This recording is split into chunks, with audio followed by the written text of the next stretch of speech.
হুরায়রা রাদিয়াল্লাহু তাআলা আনহু বলেন, রাসূল সাল্লাল্লাহু আলাইহি সাল্লাম একদা বললেন, আরবাউন লিসাআদা, সুখময় জীবনের জন্য চারটা জিনিস লাগে। মানুষ যদি সুখ শান্তিতে বাস করতে চায় তাহলে চারটা জিনিস লাগবে, তাহলে তার জীবন সুখময় হবে। এক, আল মারাতুস সলেহা, এক নম্বরে আছে ভালো স্ত্রী। এক, আল মারাতুস সলেহা, ভালো স্ত্রী। দুই, আল জারুস সলেহ, ভালো প্রতিবেশী। তিন, আল মারকাবুল হানি, একটা ভালো গাড়ি। চার, আল বাইতুল ওয়াসে, প্রশস্ত ঘর। তো এক নম্বরে কি আছে? ভালো স্ত্রী। চলেন, সাওবান রাদিয়াল্লাহু তাআলা আনহু বলেন যে, লাউ নালামু আইয়ুল মালে খায়রুন লানাত্তাখিজাহু, আমরা যদি জানতাম যে সবচেয়ে উত্তম সম্পদ কোনটা, তাহলে সেটা আমরা গ্রহণ করতাম। আমরা যদি জানতাম যে সবচেয়ে উত্তম সম্পদ কি, তাহলে সেটা আমরা নিতাম। তখন আল্লাহ রাসূল বলছেন, শোনো শোনো শোনো, আফজালুহু, সম্পদের সবচেয়ে উত্তম সম্পদ লিসানুন যাকির, ওই জিহ্বা, যে জিহ্বা সুবহানাল্লাহ, আলহামদুলিল্লাহ, আল্লাহু আকবার বলতে পারে। দুই, কালবুন শাকির, ওই অন্তর যে অল্পতেই খুশি। ব্যবসা বাণিজ্যে 2000 টাকা লাভ হলেও খুশি, 10,000 টাকা লাভ হলেও খুশি, 200 টাকা লাভ হলেও খুশি, আলহামদুলিল্লাহ। ওই অন্তর হচ্ছে সঞ্চিত সম্পদ। তিন, ওয়াজাওজাতুন মুমিনাতুন তুইনুহা আলা দীনিহি, ভালো স্ত্রী যে তার স্বামীকে দ্বীনের উপরে সহযোগিতা করতে পারে।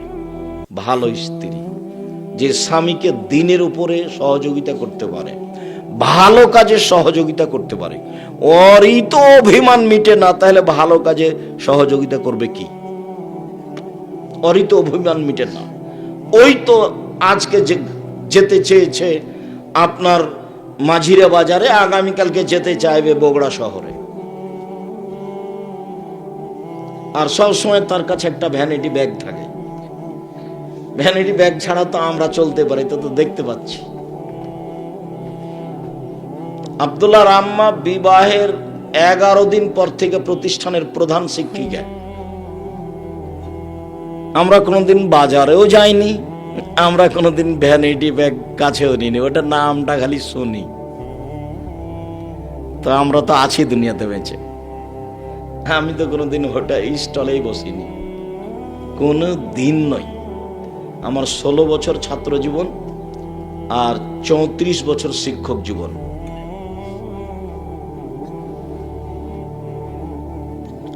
সম্মানিত দিনী ভাই বোন, একজন স্ত্রী তার স্বামীকে দ্বীনের উপরে সহযোগিতা করবে। দেখো, আমি তোমাকে খুব ভালোবাসি, তুমি যেভাবে রাখবা আমি সেভাবে থাকতে প্রস্তুত। আমি লবণ ভাতেই খুশি, আমাকে খুশি করার জন্য অবৈধ পয়সা উপার্জন করতে হবে না।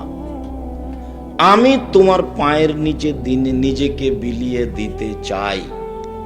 আমার পক্ষ থেকে তোমার উপরে কোনো প্রকার অভিমান আপত্তি থাকিবে না। তুমি মোটা কাপড় দিলেও আমার কাছে আলহামদুলিল্লাহ, চিকন কাপড় দিলেও আমার কাছে আলহামদুলিল্লাহ। কাপড়ে হাত লাগিয়ে আমি বলিব না কখনো যে এই কাপড় ভালো নয়। তাহলে আপনার সংসার সহজ হবে, আর ও আপনাকে দিনের উপরে সহযোগিতা করতে পারবে। আর ও যদি কথায় কথায় উল্টা কথা বলে, তাহলে আপনি হিসাবই করতে পারবেন না, টিকতে পারবেন না। ভালো স্ত্রী। আবু হুরায়রা রাদিয়াল্লাহু তাআলা আনহু বলেন, রাসূল সাল্লাল্লাহু আলাইহি সাল্লাম বলেন, খায়রুন নিসায়ে, পৃথিবীতে সবচেয়ে ভালো মহিলা সেই কে? তাসুররু হয়ে যান নাজারা, স্বামীর সাথে কথা বললে হাসি মুখে বলে। দুই, ওয়াইজা আতাত হয়ে যা আমারা, আদেশ করলে পালন করে। তিন, ওই যে গাবানা হাফেজাত, যখন স্বামী বাড়িতে থাকে না তখন নিজেকে হেফাজতে কন্ট্রোলে রাখে, ওর সাথে কথা বলে না, মোবাইলে যার তার সাথে কথা বলে না। এই হলো সবচেয়ে ভালো নারী। এক, স্বামীর সাথে কথা বললে হাসি মুখে বলে। দুই, স্বামী আদেশ করলে পালন করে। তিন, স্বামী বাড়িতে না থাকলে নিজেকে কন্ট্রোলে হেফাজতে রাখে। সেই হলো সবচেয়ে ভালো নারী। এই কথা মুহাম্মদ সাল্লাল্লাহু আলাইহি সাল্লাম বলেন। আনাস রাদিয়াল্লাহু তাআলা আনহু বলেন, রাসূল সাল্লাল্লাহু আলাইহি সাল্লাম বলেছেন, আল মারআতু ইজা সাল্লাত খামসাহা, মহিলা যখন 5 ওয়াক্ত সালাত আদায় করবে, ও সামাত শাহরাহা, রমজান মাসের সিয়াম পালন করবে, ও আতাত বালাহা, স্বামীকে মেনে চলবে, ও হাসানাত ফারজাহা, জেনায় লিপ্ত হবে না, ফালতাদখুল মিন আইয়ি আবওয়াবিল জান্নাহ শাআত, তাহলে এখনো জান্নাতের যে কোনো দরজা দিয়ে ঢুকতে পাবে। তাহলে সবচেয়ে ভালো মহিলা সেই যে স্বামীকে মেনে চলে, তার আদেশ মানতে প্রস্তুত, যাহাই বলিবেন তাহাই মানিব, পাপ না হলে, আপনার কোনো আদেশে যদি আল্লাহকে অমান্য করা হয় তাহলে মানতে সক্ষম নই, এছাড়া আপনি যাহাই বলিবেন তাহাই মানিব। এই নারী সহজেই জান্নাতে যাবে, এই হলো ভালো নারী। আবু হুরায়রা রাদিয়াল্লাহু তাআলা আনহু বলেন, রাসূল সাল্লাল্লাহু আলাইহি সাল্লাম একদা বললেন, আন-নবিয়্যু ফিল জান্নাহ, নবীগণ জান্নাতে যাবেন, আর শহীদু ফিল জান্নাহ, শহীদ যারা তারা জান্নাতে যাবে, আর সিদ্দিকু ফিল জান্নাহ, যারা সত্যবাদী তারাও জান্নাতে যাবে, ও নিসা মিন আহলিল জান্নাহ, মহিলারাও জান্নাতে যাবে। ওই সব মহিলা যাদের স্বামী অসন্তুষ্ট হলে স্বামীর হাত ধরে বলে, যতক্ষণ পর্যন্ত আপনি আমার উপরে সন্তুষ্ট খুশি না হবেন ততক্ষণ পর্যন্ত আমি কোনো খাদ্য খাবো না। এ হলো জান্নাতি নারী। এইবার পূর্বে ফিরে যাই। আল্লাহর নবী বললেন, আদ-দুনিয়া কুল্লুহা মাতা ও খায়রু মাতা'দ দুনিয়াল মারাতু সালেহা, সারা পৃথিবী সম্পদ, সবচেয়ে দামি সম্পদ হলো ভালো স্ত্রী। এবার আগের হাদিসে ফিরে যাই। আল্লাহ রাসূল বললেন, পুরুষেরা বিবাহ করে 4টে জিনিস দেখে, আমি তোমাদেরকে 4টে বলিনি। পুরুষেরা বিবাহ করে 4টে জিনিস দেখে। 1, ধনী, 2, বংশ, 3, সুন্দরতা, 4, ধার্মিকতা। পৃথিবীর মানুষ, তোমরা ধার্মিক মেয়েকে বিবাহ করো সংসার ভালো করতে চাইলে। ধার্মিক মেয়ে সেই যে প্রতিবাদ করে না সংসারে, অভিমান করে না সংসারে, ছেলে মেয়েকে রাসূলের পদ্ধতিতে লালন পালন করে। সম্মানিত দিনী ভাই, রাসূল সাল্লাল্লাহু আলাইহি সাল্লাম মেয়ে বিবাহ করার জন্য দেখার জন্য বললেন। মুগিরা ইবনে শুবা রাদিয়াল্লাহু তাআলা আনহু বলেন, খিতাবতু ইমরাতান, আমি একটা মেয়েকে বিবাহ করার জন্য প্রস্তাব দিলাম। আল্লাহ রাসূল বললেন, হাল নাজারতা ইলাইহা, তুমি তাকে দেখেছো? আমি তাকে দেখিনি। তখন আল্লাহ রাসূল বলছেন, ফানজুর ইলাইহা, তুমি দেখে নাও, তুমি একটু দেখে নাও। ফাইন আহারা আয়াউদ্দা বাইনাকুমা, দেখাটা দুইজনের মধ্যে ভালোবাসাকে বাড়িয়ে দিবে। দেখাটা দুইজনের মধ্যে ভালোবাসাকে বাড়িয়ে দিবে। আর যদি না দেখে বিবাহ হয় তাহলে কথায় কথায় বলবে, আরে তোমাকে দেখলে আমি তোমাকে বিবাহ করতাম না, তোমাকে দেখলে, বিবাহের আগে দেখলে আমি তোমাকে বিবাহ করতাম না, যখন তখন বলবে। এই পরবর্তী যেন কোনো আপত্তি না থাকে তাই রাসূল সাল্লাল্লাহু আলাইহি সাল্লাম দেখে বিবাহ করার জন্য আদেশ করলেন। ভালো, 5 জন খুঁজে খাজে দেখলাম, ভালো মেয়ে পাওয়া গেল। ফানকিহু মা তাবা লাকুম, যেটা ভালো লাগে সেটা বিবাহ করো। আল্লাহ বলছেন যেটা ভালো লাগে সেটা বিবাহ করো। এবার এই লোকটা এই যে খুঁজতে লাগলো, উনি ভাই মেয়েকে তো এই কথা বলা হয়নি যে তুমি ভালো স্বামী গ্রহণ করো, পুরুষকে বলছো তুমি ভালো মেয়ে গ্রহণ করো। ও তো খুশি হয়ে গেছে, একে দেখে ওকে দেখে, একে দেখে ওকে দেখে, ঘুরতে ঘুরতে ঘুরতে ল্যাংড়াটা পছন্দ হয়েছে। ও বুঝতে পারেনি যে রশি একটা দেওয়া আছে গলায়, ওটা তাকদীর, ওটা তাকদীর। ঘুরতে ঘুরতে ঘুরতে মা বলবে আব্বু ওই মেয়েটা তো বেশি সুন্দরী। তুলছে আম্মা সুন্দরী বটে, কিন্তু ওদের বাড়িতে আপ্যায়ন ভালো ছিল না, ওরা যেটা খাওয়ার ব্যবস্থা করেছে ওটা আমাকে ভালো লাগেনি, বরং পরের যেটা মেয়েকে দেখলাম এদের চালচলন আমাকে ভালো লেগেছে। ঠিক আছে, তাহলে এদের চালচলন যখন ভালো লেগেছে সেটাই করো। তাহলে ফানকিহু মা তাবা লাকুম, তোমার যা পছন্দ তা দেখে বিবাহ করো। তো মনে করেছে সবচেয়ে সুন্দরীটা বিবাহ করব, কিন্তু ঘুরতে ঘুরতে এখানে আসলো। এটা নাম তাকদীর। এরপরেও রাসূল সাল্লাল্লাহু আলাইহি সাল্লাম যেভাবে দেখতে বললেন সেভাবে দেখে বিবাহ করতে হবে রাসূলের পদ্ধতিতে। বিবাহের পূর্বে সবাই মিলে দেখা হবে না। মা খালা ফুফুকে নিয়ে দেখতে যাওয়া যেতে পারে, বাপ দেখতে পাবে না, বন্ধু বান্ধব দেখতে পাবে না, হারাম। বিবাহের পূর্বে দেখতে গিয়ে আংটি পরানো হারাম, বিবাহের পূর্বে দেখতে গিয়ে টাকা পয়সা দেওয়া হারাম। বিবাহের জন্য যেভাবে খেলাধুলা, খেল তামাশা, অনুষ্ঠান, দৌড়াদৌড়ি, ঝাঁপাঝাঁপি, রক্ত ছিটানো, আপনার রং ছিটানো, কত কি আছে, এগুলো সব জাহেলিয়াত, কুসংস্কার। দিন যত যাবে তত বাড়বে। এগুলো সব হিন্দুদের নীতি, সব এসে জমা হবে, একটাও জায়েজ নয়। এভাবে গান বাজনা, বাদ্যযন্ত্র, গান বাজনা টোটালে হারাম, অথচ গান বাজনা ছাড়া বিবাহই হচ্ছে না। আর বড় মেয়েদের নাচ, বড় মেয়েদের গীত, কত কি, তার তো কোনো হিসাবই নেই। সব কাপুরুষ, যাদের মেয়েরা ওই বাড়িতে গিয়ে গান বাজনা করে, নাচে, হলুদ মাখায়, এদের বাপ এদের মা হলো একেবারে কাপুরুষ, একেবারে ঘৃণিত বাপ, একেবারে ঘৃণিত। এরকম বাপকে আমি খুব অন্তর থেকে ঘৃণা করি। ওর কারণে পরিবারটা নষ্ট হয়েছে। কেন যাবে? সাথে সাথে বিবাহের পূর্বে কোন প্রকার অনুষ্ঠান নাই।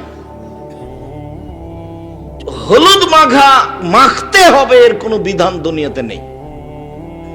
মাখতে পারে, হলুদ গায়ে দিতে পারে, ওর মা দিবে, ওর খালা দিবে, ওর ফুফু দিবে, ওর বোন দিবে। ওর ভাবি কেন এখানে? ওর চাচাতো বোন কেন এখানে? তাহলে তো সূচনাতেই জেনা।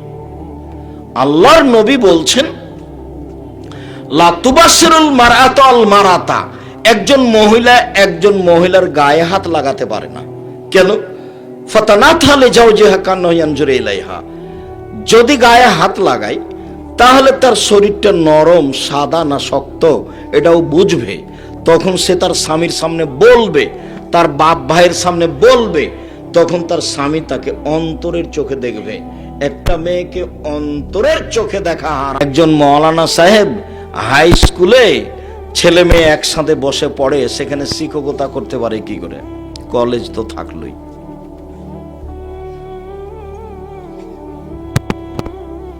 এটা হয় না। আবু হুরায়রা রাদিয়াল্লাহু তাআলা আনহু বলেন, রাসূল সাল্লাল্লাহু আলাইহি সাল্লাম বলেছেন, লা ইয়ানজুরু রাজুলু ইলা আওরাতির রাজুলি, একজন মানুষ একজন মানুষের ঢেকে রাখা অঙ্গ দেখতে পারে না। ওয়ালা তানজুরুল মারাতু ইলা আওরাতিল মারাতি, একজন মহিলা একজন মহিলার ঢেকে রাখা অঙ্গগুলি দেখতে পারে না। ওয়ালা ইউফজির রাজুলে রাজুলে ফি সাবিন ওয়াহিদ, একজন পুরুষ আর একজন পুরুষের সাথে এক বিছানে, এক লেপে, এক চাদরে শুইতে পারে না। ওয়ালা তুবজিল মারাতু ইলাল মারাতি ফি সাবিন ওয়াহিদ, একজন মেয়ে আর একজন মেয়ের সাথে এক লেপে এক বিছানে শুইতে পারে না। যার এই হাদিস জাজল্য প্রমাণ করে যে মেয়ে মেয়েতে জেনা করবে, করবে, যেটা এখন বাস্তব হচ্ছে। কিভাবে সেটা পরের কথা, কিন্তু নারী যে জেনা করবে, যার কারণে রাসূল সাল্লাল্লাহু আলাইহি ওয়াসাল্লাম টোটালি নাকাজ করে দিয়েছেন। একজন মহিলা আর একজন মহিলার সাথে থাকতে পাবে না, এক বিছানায় থাকতে পাবে না, এক কাপড়ে থাকতে পাবে না, এক লেপের নিচে থাকতে পাবে না। হাদিস বুখারী মুসলিম, টোটালি নিষেধ। তাহলে হলুদ মাখাতে পারে কি করে? হলুদ ছাড়াই মুরব্বীদেরকে নিয়ে বিবাহ করতে যেতে হবে। বিবাহের বৈঠকে কোনো কিছু থাকবে না, কিবলামুখী হয়ে বসতে হবে না। কি হলো? তো আপনারা কথা বলিও না, একজন কাজ করছে ওই নিয়ে যাবে। আচ্ছা, ওকে, একজন নিয়ে যান, একজন ধরে নিয়ে যান, একজন বা দুইজন। সম্মানিত দ্বীনি ভাই বোন, বলছিলাম যে রাসূল সাল্লাল্লাহু আলাইহি সাল্লামের পদ্ধতিতে বিবাহ পড়াবেন। বিবাহের বৈঠকে বরকে কেবলামুখী থাকতে হবে না, মোহর কম বাঁধতে হবে, ফাঁকি দেওয়া মোহর বাঁধতে হবে না। বিবাহ পড়ানোর পরে যেসব পদ্ধতি আছে সেগুলো একটাও জায়েজ নয়। বউ বাড়িতে নিয়ে গিয়ে সেই বাড়িতে বাসর ঘর সাজাতে হবে, এ কথাই ঠিক। বাপ মা সাজাবে। তোমরা ওকে ছাড়লে কেন? অজব কথা। থাকবে কেন? নিয়ে যাও, ও তো বুঝে না।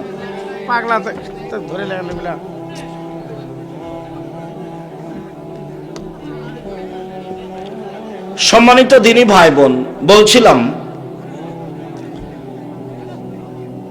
বিবাহ করে স্ত্রী বাড়িতে নিয়ে গিয়ে কোনো প্রকার অনুষ্ঠান হবে না। অনুষ্ঠান হলো বাসর ঘর সাজাতে হবে, এ কথাই ঠিক। বাসর রাতের সকালে অলিমা হতে হবে, এটাই ঠিক। আবু হুরায়রা রাদিয়াল্লাহু তাআলা আনহু বলেন, রাসূল সাল্লাল্লাহু আলাইহি ওয়াসাল্লাম বলেছেন, শাররুত তাআমে ইদাল আগনিয়ে ওয়া ইতরাকুল ফুকারা, সবচেয়ে খারাপ অলিমা ওই খাদ্য যাতে ধনীকে দাওয়াত দেওয়া হয়, গরিবকে ছেড়ে দেওয়া হয়। হাদিস বুখারী মুসলিম। যদি সেখানে প্রতিবেশী গরিব মানুষ দাওয়াত না দেওয়া হয়ে থাকে, শুধু এলাকার ধনী মানুষ দেওয়া হয়ে থাকে, তাহলে ওই খাদ্যকে ড্রেনে ফেলে দিতে হবে, যেটা কুকুর সিরগাল খাবে। কেন? ওটা সবচেয়ে নিকৃষ্ট খাদ্য। তারপর আর রাসূল বললেন, ওমান তারাকা দাওয়া ফাকাদ আসাবাল কাসেম, যে ব্যক্তি ওলিমার ব্যবস্থা করলো না, সে আবুল কাসেমের নাফরমানি করলো। সন্তান হলে মুখ মিষ্টি করতে হবে, এর বৈধতা নেই। সন্তান হলে খাতনা করার সময়তে, মুসলমানি দেওয়ার সময়তে অনুষ্ঠান করতে হবে, এর বৈধতা নেই। 7 দিনের দিন আকিকা দিতে হবে, মানুষকে, দেশবাসীকে দাওয়াত দিতে হবে, এর প্রমাণে আল্লাহর নবী কোনো কিছু বলেননি। আল্লাহর নবী বললেন, অলিমা করে না যে সে নাফরমান, অলিমা করবে যার যত টাকা বেশি আছে সে তত বড়। বোঝা গেল না? অলিমা বাসর রাতের পরের দিন হবে, এটাই সুন্নাত।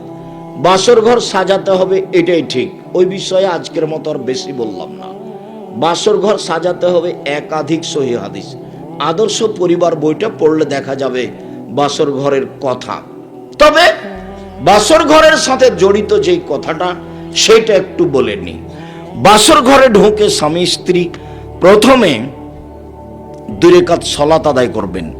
স্বামী ইমাম হবে, স্ত্রী মুক্তাদি হবে পিছনে। ইমামতিতে 2 রাকাত সালাত হওয়ার পরে মাথায় হাত দিয়ে বলতে হবে, আল্লাহুম্মা ইন্নী আসআলুকা খায়রাহা ওয়া খায়রা মা জাবালতাহা আলাইহি। হে আল্লাহ, আমি এর কল্যাণ চাচ্ছি, আর তুমি যে কল্যাণ দিয়ে একে সৃষ্টি করেছো সেই কল্যাণ চাচ্ছি। ওয়া উযু বিকা মিন শাররিহা ওয়া শাররি মা জাবালতাহা আলাইহি। হে আল্লাহ, এই স্ত্রীর অকল্যাণ থেকে তোমার কাছে বাঁচতে চাচ্ছি, আর যে ক্ষতি, বেহায়াই, অশ্লীল কাজ দিয়ে সৃষ্টি করা হয়েছে সেখান থেকে তোমার কাছে বাঁচতে চাচ্ছি। এই দোয়া বাসর রাতে মাথায় হাদিয়া পড়তে হবে। তারপরের জীবন দাম্পত্য জীবন। ইবনে আব্বাস রাদিয়াল্লাহু তাআলা আনহু বলেন, আল্লাহর নবী বলেছেন, লাউ আন্না আহাদাকুম আইয়াতিয়া আহলাহু, তোমাদের কোন ব্যক্তি যদি তার স্ত্রীর নিকটে যায়, ফাকালা, তারপর সে যদি বলে, আল্লাহুম্মা জান্নিবনা শাইতানা, হে আল্লাহ তুমি আমাকে আর আমার স্ত্রীকে শয়তান থেকে বাঁচাও, অজান্নিবি শয়তানা মা রাযাকতানা, আর আমাদের দুইজনের মিলনে যে সন্তান দিবা এই সন্তানকে শয়তান থেকে বাঁচাও। এখন আল্লাহ রাসূল বলছেন যে ই ইউকাদ্দারু বাইনাহুমা যালিকা লাইজুরহু শয়তান আবাদা, এখন যদি তাদের কোনো সন্তান পেটে আসে, শয়তান এই সন্তানের কোনো ক্ষতি করতে পারবে না। তাহলে বাসর রাতে যদি মাথায় হাত দিয়ে এই দোয়া না হয়, মিলনে যদি এই দোয়া না হয়, তাহলে ওই ছেলে অন্যায় অবিচার করবে, লুটতরাজ করবে, জেনাচুরি করবে, পড়াশোনা করবে না, গান বাজনায় মত্ত থাকবে, দুই কানে ইয়ারফোন লাগা থাকবে, এটাই ঠিক। কেন? হাদিস তো বুখারী মুসলিম। এখন তো এই বাচ্চার উপরে শয়তান লেগে আছে। আবার বাক্যটা অনুবাদ করি। আল্লাহ রাসূল বলছেন, তোমাদের কেউ যদি তার স্ত্রীর নিকটে যায়, সে যদি বলে বিসমিল্লাহ, আমি আল্লাহর নামে মিলন, পারিবারিক জীবন মিলন আরম্ভ করলাম, আল্লাহুম্মা জান্নিবনা শাইতানা, হে আল্লাহ তুমি আমাদের দুইজনকে শয়তান থেকে রক্ষা করো, ও জান্নাবি শয়তানা মা রাযাকতানা, আর আমাদের যে সন্তান দিবা এই সন্তানকে এই শয়তান থেকে রক্ষা করো। বাক্য শেষ। এখন আল্লাহর নবী বলছেন, ই ইউকাদ্দারু বাইনাহুমা ওলাদুন, যদি এখন এদের সন্তান পেটে আসে, সন্তান যদি হয়, ফালা ইয়াজুরহু শয়তান আবাদা, কখনো শয়তান এই সন্তানের ক্ষতি করতে পারবে না। হাদিস বুখারী মুসলিম। কথা বোঝা যায়নি মনে হয়? সম্মানিত দিনী ভাই বোন, আবার পূর্বে ফিরে এসে এক অংশ বলে আমরা আলোচনার শেষের দিকে চলে আসছি। বিবাহের ব্যাপারে জরুরি কথা যে রাসূল সাল্লাল্লাহু আলাইহি সাল্লাম বলেছেন, দেখে বিবাহ করো, দেখে বিবাহ করা ভালো। এরপরে রাসূল সাল্লাল্লাহু আলাইহি সাল্লাম বলেছেন যে লা নিকাহা ইল্লা বিওয়ালিন, পিতা ছাড়া বিবাহ হবে না, অভিভাবক ছাড়া বিবাহ হবে না, ওয়ালা নিকাহা ইল্লা বিশাহিদাইনি, দুইজন সাক্ষী ছাড়া বিবাহ হবে না। আয়েশা রাদিয়াল্লাহু তাআলা আনহা বলেন, আইয়ুমা ইমরাতিন নাকাহাত বেগারে ইযনি ওয়ালিহা ফানিকাহুহা বাতিল ফানিকাহুহা বাতিল ফানিকাহুহা বাতিল, কোন মেয়ে যদি বাপের অনুমতি ছাড়াই বিবাহ বসে, সেই বিবাহ বাতিল, সেই বিবাহ বাতিল, সেই বিবাহ বাতিল, কোর্টের বিবাহ বাতিল, কোর্টের বিবাহ বাতিল, কোর্টের বিবাহ বাতিল। আবু হুরায়রা রাদিয়াল্লাহু তাআলা আনহু বলেন, আল্লাহর নবী বলেছেন, লা তুজাব্বিজুল মারাতু আল মারাতা, একজন মহিলা একজন মহিলার বিবাহ দিতে পারে না, ওয়ালা তুজাব্বিজুল মারাতু নাফসাহা, কোন মেয়ে নিজে নিজে বিবাহ বসতে পারে না। এই কথা বলার পর আল্লাহ রাসূল বলছেন, ইন্না জানিয়া হিয়া আল্লাতী তুজাব্বিজু নাফসাহা, সেই মহিলা ব্যভিচারিণী যে নিজে নিজে বিবাহ বসেছে, বাপকে না বলে যে বিবাহ বসেছে, সেই মহিলা ব্যভিচারিণী। বাপ ছাড়া বের হয়ে গিয়ে কোর্টে বা কাজীর কাছে যে বিবাহ হয়েছে, সেই বিবাহতে যদি 10 ছেলে হয়, সবটাই জারজ অবৈধ সন্তান।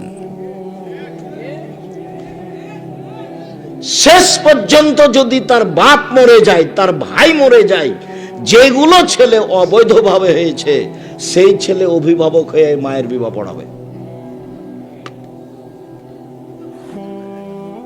একদিন না একদিন তাদের বিবাহ হতেই হবে। বিবাহ যদি না হয়ে দুনিয়া থেকে মারা যায়, তোবারও সুযোগ হয়নি, জেনা অবস্থায় দুনিয়াতে উভয় বিদায় নিয়েছে, বিবাহ হতেই হবে। যেই বাপ রাগ করে মেয়েকে বাড়িতে নেবে না বলে ঘোষণা দিয়েছে, সে বাপ একটা কাপুরুষ ঘৃণিত বাপ। সে নিজেও বুঝমান নয়, বুদ্ধিমান নয়, ধর্মকর্ম বুঝে না, নিজেরও বুদ্ধি নাই, ধর্মকর্ম বুঝে না। তুমি যে এত ক্ষমতাশীল, তো বেটি চলে গেল কেন?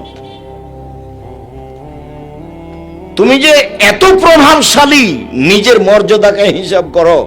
জিন্দেগিতে সে মেয়েকে আনবো না, মেয়েকে টুকরা টুকরা করে নদীতে ভাসিয়ে দেবো। ওহ, কত তার মর্যাদা, মর্যাদার হিসাব করে। আর সেই দিন দেখলেন আপনি যে মেয়ে ঢাকা বিশ্ববিদ্যালয়ে পড়ে, তো গ্রামের চাচা তো ভাতিজাকে বলছে তোমার বোনকে নিয়ে যাও, মেয়ে ঢাকা বিশ্ববিদ্যালয়ে নিয়ে যাও। চাচা তো ভাতিজার সাথে মেয়েকে পাঠিয়ে দিল। তো ওটা কি ওর স্বামী নাকি? ওটার সাথে পাঠাচ্ছেন যে। ধর্ম বিকৃত হয়নি, ধর্ম তার নিজ গতিতে আছে। কোর্টের বিবাহ বাতিল, কাজী অফিসের বিবাহ বাতিল, বের হয়ে যাওয়া বিবাহ বাতিল, সব হারাম। এতে যত সন্তান হয়েছে সব অবৈধ। আজ হোক আর কাল হোক, দুইজন সাক্ষী নিয়ে বাপের উপস্থিতিতে, বাপ মারা গেলে চাচার উপস্থিতিতে, চাচা মারা গেলে তার নিজ ভাইয়ের উপস্থিতিতে, তার ভাই না থাকলে তার গ্রাম্য দায়িত্বশীলের উপস্থিতিতে বিবাহ হতেই হবে। সম্মানিত দিনী ভাই বোন, এখন আপনার সংসার হোক, ছেলে মেয়ে লালন পালন করেন, রাসূলের পদ্ধতিতে করেন। পদ্ধতিতে একটা কথা থাকলো মাত্র আজকের জন্য। আল্লাহ এই ছেলে, রাসূল সাল্লাল্লাহু আলাইহি সাল্লামের একটা কথা থাকলো আজকের জন্য। আল্লাহ রাসূল বললেন, আনফিক আলা ইয়ালিক মিন তাওলিক, তুমি তোমার উপার্জিত সম্পদ ছেলে মেয়েকে লালন পালন করতে, পড়াশোনা শিখাতে খরচ করো। আবার বুঝেন, এই ছেলে আমার দিকে খেয়াল করো, কার গায়ে হাত দিয়ে বসে আছো? শোনো, আল্লাহর নবী বলছেন তোমার ছেলে মেয়েকে লালন পালন করো, পড়াশোনা শিখাও তোমার উপার্জন দিয়ে। তাহলে বাপের বিত্তশালী বাপ সম্পদ দিয়ে শিখাবো, নইলে ব্যবসা করে ছেলে মেয়েকে পড়াবো, নইলে দিন মজুরি করে ছেলে মেয়েকে পড়াবো, নইলে শেষে ভিক্ষে করে ছেলে মেয়েকে পড়াবো। ছেলে টোকাই হতে পারে না যতদিন বাপ বেঁচে আছে, মেয়ে গার্মেন্টসে যেতে পারে না যতদিন বাপ বেঁচে আছে। বাপ শেষ পর্যন্ত কি করে ছেলে মেয়েকে পড়াবে? ভিক্ষা করে। এটা হলো মানুষের উপার্জনের শেষ সীমা। ভিক্ষাটা মানুষের উপার্জনের শেষ সীমা। বাপ ছেলে মেয়েকে লালন পালন করবে, পড়াবে 25 থেকে 30 বছর পর্যন্ত। 15 বছর 16 বছর বয়সের ছেলেকে ব্যবসায় লাগালছেন কেন? কেন লাগাবেন? কেন লাগাবেন? আমি বাহির থেকে এসে নাচল মাদ্রাসা থেকে গিয়ে বাড়িতে গেলে, যখন আমি জমিতে কোনো কাজ করতে যেতাম, তখন আমার বাপ আমাকে বলতেন, বেটা তোমাকে যদি জমিতে কাজ করতে হয় তাহলে আমার মরার পরে করিও। আমার বাপ পড়াশোনা কিছুই জানতেন না।